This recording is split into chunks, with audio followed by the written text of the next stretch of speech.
রাজ্য সম্পাদক নিজেই সঞ্চালকের ভূমিকায়। অনুষ্ঠানের শুরুতে তিনি বলেও দিলেন 11 জনের টিম, তবে 9 জনই তরুণ। কেন হঠাৎ এই তারুণ্যের উপর এত জোর দিচ্ছে সিপিআইএম এবং মোহাম্মদ সেলিম? সামনে তাকাতে হবে যে বিধানসভা নির্বাচন যদি একেবারে সামনের অ্যাসাইনমেন্ট হয়, তাহলে বলতে হবে যুদ্ধে নামার প্রথম দল তৈরি বামেদের। তরুণ হন না, তারকা খচিত দল। মীনাক্ষী মুখার্জি, সৃজন ভট্টাচার্য, দীপশিতা ধর, প্রতীকুর রহমান, অয়নাংশু সরকার এবং আরও অনেকে। দলের প্রাক্তন সাধারণ সম্পাদক সীতারাম ইয়েচুরি এবং বাংলার প্রাক্তন মুখ্যমন্ত্রী বুদ্ধদেব ভট্টাচার্যের প্রথম প্রয়াণ বার্ষিকী উপলক্ষে নবীনের কথায় বলে যে অনুষ্ঠানটি হল, কোন্নগরের সেই হলে হয়তো হাজার খানিক দর্শক ধরে। হলের বাইরে ঘণ্টা তিনেক কাতারে কাতারে লোক অপেক্ষায়। জায়ান্ট স্ক্রিনে দেখানো হচ্ছে অনুষ্ঠান। অকুল হয়ে লোকে শুনছেন মীনাক্ষী, দীপশিতাদের ভাষণ। লাল ঝান্ডার প্রতি আন্তরিকতা যে বাড়ছে হু হু করে, এই ছবি তার জ্বলন্ত প্রমাণ। বাংলা বাঙালি নাগরিকত্বের প্রশ্ন, রাজ্যের নারী নির্যাতনের বিভিন্ন অভিযোগ, রাজনৈতিক সন্ত্রাস, সাম্প্রতিক সময়ে রাজনীতিতে চর্চিত বিভিন্ন বিষয় নিয়ে নবীন প্রজন্মের ভাবনার কথা তুলে ধরতে 11 জন ছাত্র যুব মুখকে সামনে আনল সিপিএম। প্রত্যেকেই বিভিন্ন বিষয়ে কেন্দ্রের বিজেপি ও রাজ্যের তৃণমূল কংগ্রেসকে এক বন্ধনীতে রেখে সরব হয়েছেন।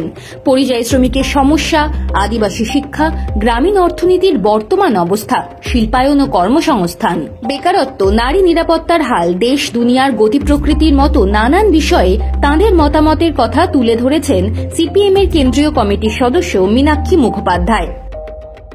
এসএফআই এর সাধারণ সম্পাদক সৃজন ভট্টাচার্য, সংগঠনের নেত্রী দীপশিতা ধর, প্রতীকুর রহমান, অয়নাংশু সরকার, প্রণয় কার্জি, আমজাদ হোসেনরা।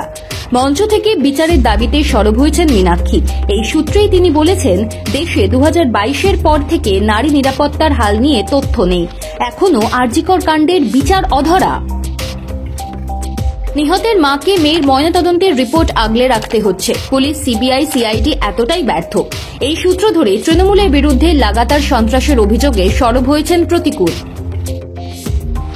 ডায়মন্ড হারবার থেকে গত লোকসভা ভোটে অভিষেক বন্দ্যোপাধ্যায়ের বিরুদ্ধে ভোটে দাঁড়িয়েছেন। বর্তমান রাজনৈতিক আখ্যানের দিকে তাকিয়ে তাঁর বক্তব্য, আমাদের মাথায় ঢুকিয়ে দেওয়া হচ্ছে তৃণমূল বিজেপির বিরুদ্ধে লড়াই করে তোমরা পারবে না।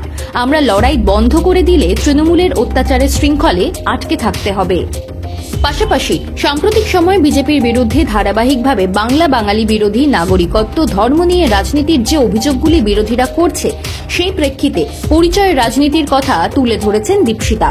তিনি বলেছেন, বিজেপি আরএসএস পরিচিতির রাজনীতিই করছে, সেটা সংখ্যাগুরুর রাজনীতি, এটা ভারতকে হিন্দু রাষ্ট্র তৈরির রাজনীতি। এই সূত্র ধরে বিজেপি দ্য বেঙ্গল ফাইলসের মাধ্যমে দেশভাগ ও দাঙ্গার স্মৃতিকে উস্কে দিতে চাইছে বলেও তাঁর অভিযোগ। এই অবস্থা থেকে মুক্তির উপায় হিসেবে সমাজতন্ত্র প্রতিষ্ঠার লড়াইতে সামিল হওয়ার আহ্বান জানিয়েছেন এসএফআই নেতা সৃজন। তিনি বলেছেন, 2014-য় সুশাসনের প্রতিশ্রুতি দিয়ে বিজেপি দেশে ক্ষমতায় এলো, আর তারপরে হিন্দু মুসলমান করল। আসলে উগ্র ডানপন্থার হাতে মানুষের রুটি রুজি সমস্যার সমাধান নেই, আর এদিকে পঞ্চায়েত থেকে সর্বত্র লুটের মডেল চলছে। বিকল্প একমাত্র সমাজতন্ত্র। অনুষ্ঠানের সঞ্চালনা করেছেন সিপিআইএম এর রাজ্য সম্পাদক মোহাম্মদ সেলিম।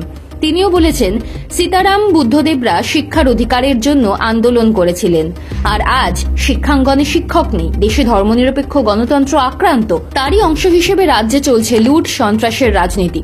অনুষ্ঠান থেকে সীতারাম ও বুদ্ধদেবের স্মরণে যে প্রবন্ধ প্রতিযোগিতার আয়োজন করা হয়েছিল, তার স্থানাধিকারীদের পুরস্কৃত করা হয়। ছাত্র কিংবা যুব সংগঠন আসলে শিক্ষার মহাপীঠ, রাজনীতির ইউনিভার্সিটিতে পা রাখার প্রস্তুতি। সেই পর্ব কেউ শেষ করেছেন, কেউ শেষ করবেন কিছুদিনের মধ্যে। এক একটা ব্রিগেড, জনসভা এদেরকে অভিজ্ঞ করেছে।